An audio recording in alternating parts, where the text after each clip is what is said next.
Anything you practice, you'll get good at, including.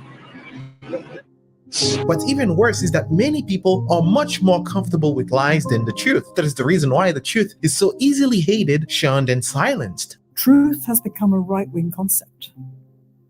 You cannot say it, because if you say it, you are considered right-wing. And to be right-wing is to be in league with the forces of evil. It is a Manichaean division between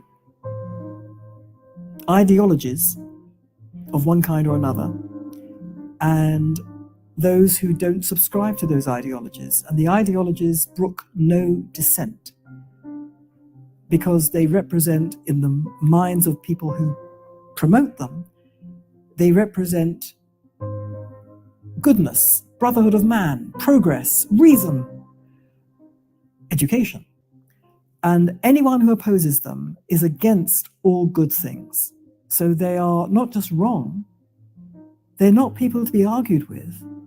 They're people to be removed and silenced, because otherwise you're against all good things. So it's that division between good and evil.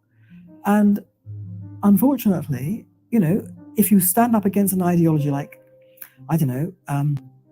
so-called anti-racism, which basically says all white people are bad. Critical theory. Or critical theory. Or you stand up and say a woman is defined by her biology. So you're against transgender.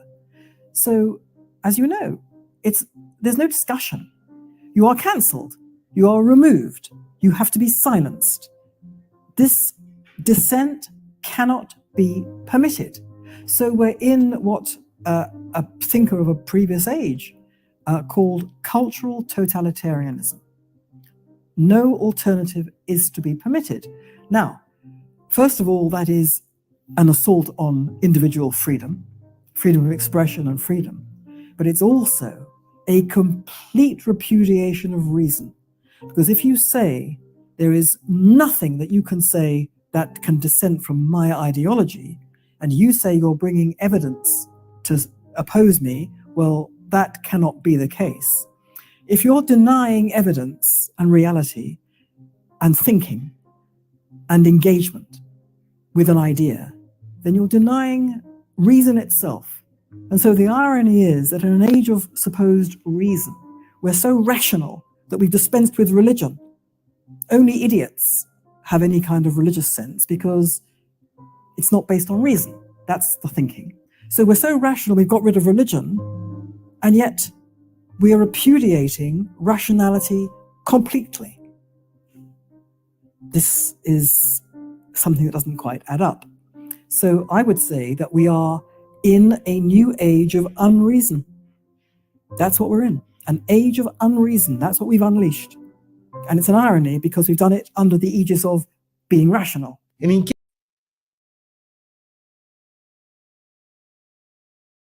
Thomas Paine and the Rights of Man. The crusading of Tom Paine definitely advanced for Americans that secret destiny by which all people shall be free and equal.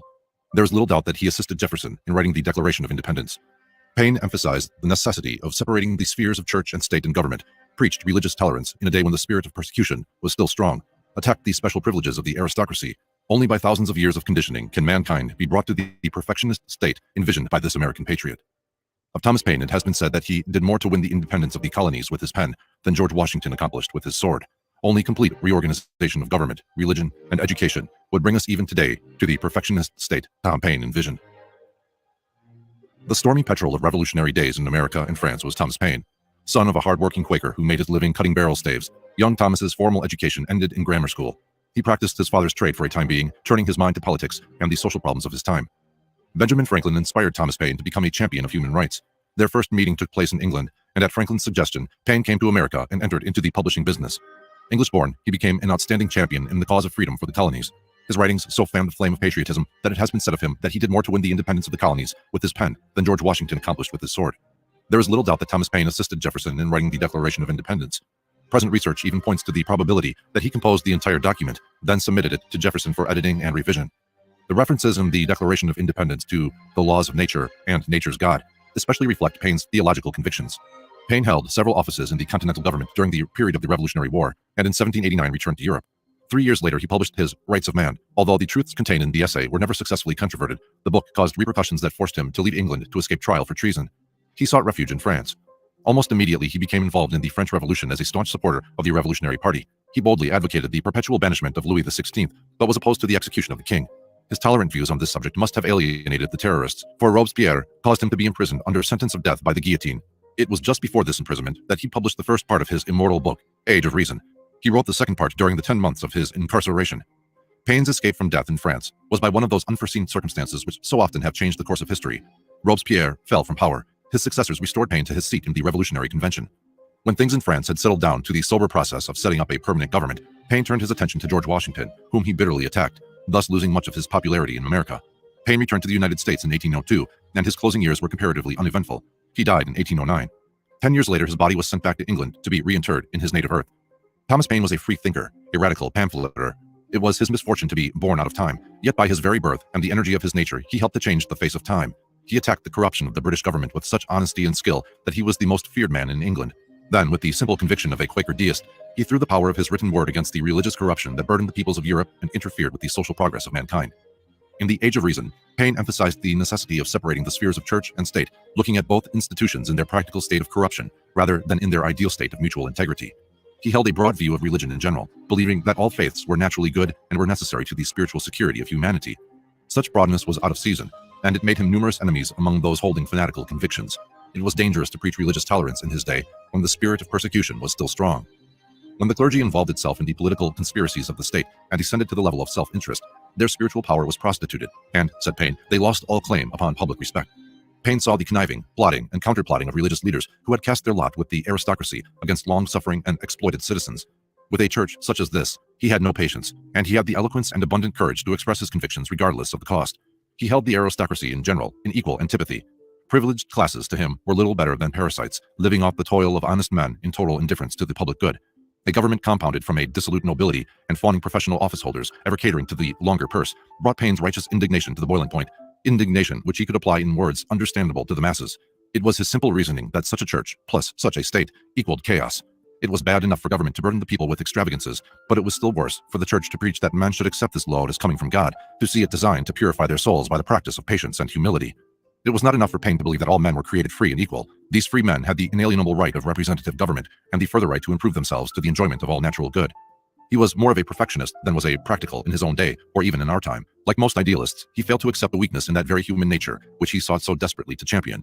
Only thousands of years of conditioning and the complete reorganization of government, religion, and education could bring mankind to the estate which Paine envisioned. He called men to a high destiny, and men understood in part and applied in part, but lacked the capacity for a full and understanding acceptance. This probably explains Paine's bitter attack on George Washington. Paine had been present when the American government was formed, and he must have been at least a witness to the bickerings which went on during those most critical years. As a president, Washington was not universally popular. It was only after considerable engineering that his election had been accomplished. Almost immediately, the new government fell into political difficulty. Self-seeking politicians appeared on the scene at the very beginning, just as they have never since been absent from the picture. Paine, seeing some of the noblest ideals of the new state perverted and misinterpreted, dared to speak when discretion held the tongues of other men.